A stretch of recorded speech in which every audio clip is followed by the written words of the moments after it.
Hey everybody, Rebecca coming at you from the workplace. I am on my lunch break right now and I'm going to try to make this a very productive lunch break and get a couple of videos filmed if I have time tonight. I wanted to first get the July budget plan filmed for you guys. And then if I have enough time left over, I want to do a Health is Wealth update for all of my channel members out there. I have gotten a couple new members, so if you subscribed to the channel and became a member by hitting that join button down below, thank you very much appreciated, and I'm gonna get some exclusive content put up for you guys too. If you're new to me and the channel, welcome. I am Rebecca. I am a third shift worker in healthcare. I do ultrasound for a living, and my whole purpose of this channel is to show y'all my journey to reach financial independence and retire early. I've had this channel a few years now, and I have made some great progress towards reaching FIRE, but I still have quite a ways to go. So if that interests you, then subscribe down below. Without further ado, let's jump into my July budget plan.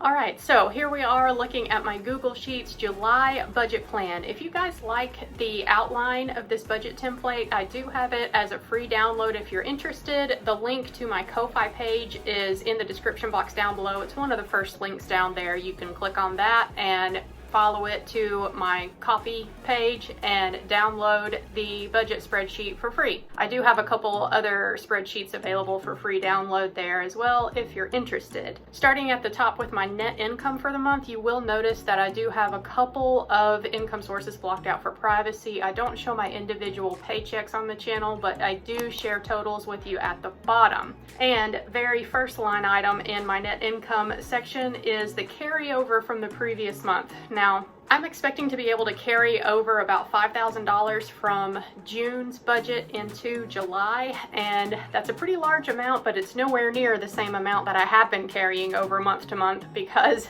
if you've been with me on the channel for a little while, then you know that I do have some home renovations going on, and I have been sending a large amount of money to my contractor in June and in May also, but I have gotten a lot of work done as well. So yeah, I'm excited for that, and I can't wait to show you guys the complete before and after home transformation once it's through. But for July, I'm expecting to be able to carry over about $5,000 extra sitting in my checking. My paychecks are blocked out for privacy, and then I will earn some Fidelity rewards from the credit card that I use to put all of my purchases on. Essentially, my Fidelity rewards card gets me 2% cash back, which goes straight into my Fidelity investing account every single month. So that is an easy way for me to continually keep investing using money that I'm going to spend every month anyway. I earn a little bit of rewards on all of that spending that I do every month. Looking at the bills and spending section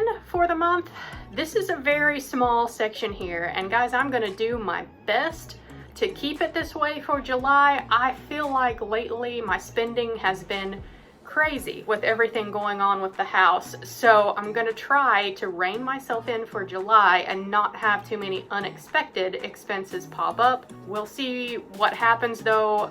Life always happens for all of us, right? So starting with the usual suspects first, my mortgage payment every month is $735. I've budgeted $150 for utilities, which includes power, water, sewer, trash pickup. After that, I have internet budgeted at $55.21, that's through AT&T. After that, gas for my car. In June, I budgeted $175, but with having to run around a lot extra for either overtime or going to home improvement stores and looking around for things for the house to help with the remodel, I have been going through more gas than what I thought. Plus, gas is not very cheap right now, so I bumped it up from $175 to $200 budgeted in July. After that, we have groceries and household. I'm gonna leave it at $500, even though it's really hard for me to stick to that. I'm gonna see if I can't make it happen in July. We'll see what happens. After that, salon, I am going at least a couple times a month to get some hair removal services done at the salon, and it's $80 every time I go. So Depending whether I go 2 or 3 times a month, it's either going to be $160 or $240. And the last thing I have listed is my contractor, and it depends how much he's able to get done here at the end of June, how much will be left to do in July. But I really don't know how much money I'm gonna have to send to him. I never really know at the beginning of the month. This is just something that I leave in there as a line item, so that way I can keep track of all the money I send to him as the month goes on, and then at the end of the month, it is what it is. But for all of my known expenses for July, I'm only budgeting to spend about $1,800 for the entire month, barring the contractor. So that is pretty good. And once the home renovations are done, if I can keep my spending that low, you guys, then I'm gonna have a lot of money left over at the end of every month to invest, which would be great. Looking at my debt section next, I only have one non-mortgage debt left, and that is my car. I pay $500 on that every month, and I owe about $28,000 on the car. I am not paying it off aggressively right now because the interest rate is only 1.98%. So as long as the markets are down and struggling this year, if I have extra money left over, I prefer to throw that at investing, which brings me to the fire and investing portion of my budget. Now, you guys are noticing now that it is blacked out here. So if you missed the live stream, I would suggest that you go back and give that a watch. I did timestamp it in the first pinned comment, but there were some channel updates that I discussed in the live stream. One of them being, I am growing more and more concerned about sharing my actual portfolio numbers out there in the public, not really knowing who all is watching. And also because there's a lot of spam comments on YouTube. I mean, let's be honest, I'm sure you've noticed them down in the comments section in anyone's channel, and it has become a security concern for me. So instead of showing my actual numbers and investing accounts on my channel publicly, I am continuing to show those real numbers if you become a member of the channel at the $4.99 a month membership level, and that is just a way that I can ensure that people who are seeing those videos are real people and they are committed to the community that we've built here. And as the channel gets larger, as my portfolio gets larger, that is not something that I'm going to have to worry about sharing within our group that we've created here. So that is why I did the membership options for the channel. And I'm sure that some of you hate to lose that transparency there, but I am still going to share my savings rate with you every month. So you'll know how much that I'm sending to investing every month as a percentage. And I am going to continue to share my percentage goal towards fire that I have reached. But I will say, my fire number has changed. It used to be 1.2 million and it has changed. I'm not going to publicly say what my new fire number is because then you'd be able to do the math and figure out how large of a portfolio I have, right?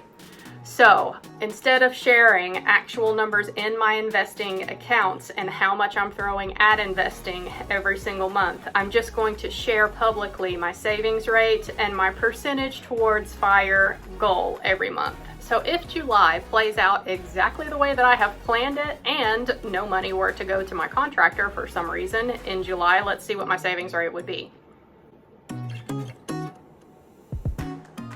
There it is. Y'all can see 6.11%. It's a pretty low number when it comes to a savings rate for me, but that is because right now I'm essentially not sending any extra money towards investing if I can help it, even though it's really tempting to do that with the markets down. But I'm not planning on throwing any extra money at investing in July until I make sure all of my home renovations are finished. So that is why the savings rate for July would be pretty low if things go exactly the way that I plan for them to.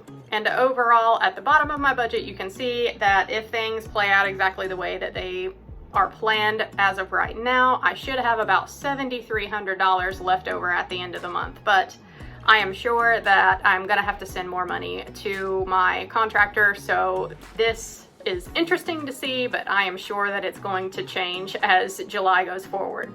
All right, guys, that should about cover it for the July budget plan. I hope that you enjoyed this video. If you did, leave me a like down below. Don't forget to subscribe to follow the fire journey here. If you are working on your own fire journeys, let me know how July is shaping up for you guys. Are you going to do any extra spending for traveling or July 4th festivities? I am obviously not planning on doing any of that. If anything in July, I'll just be picking up more extra shifts. So yeah, that's the story of my life lately. I hope that July is a little more exciting for you guys. Thanks for watching as always, and I'll catch you in my next one. Bye, y'all.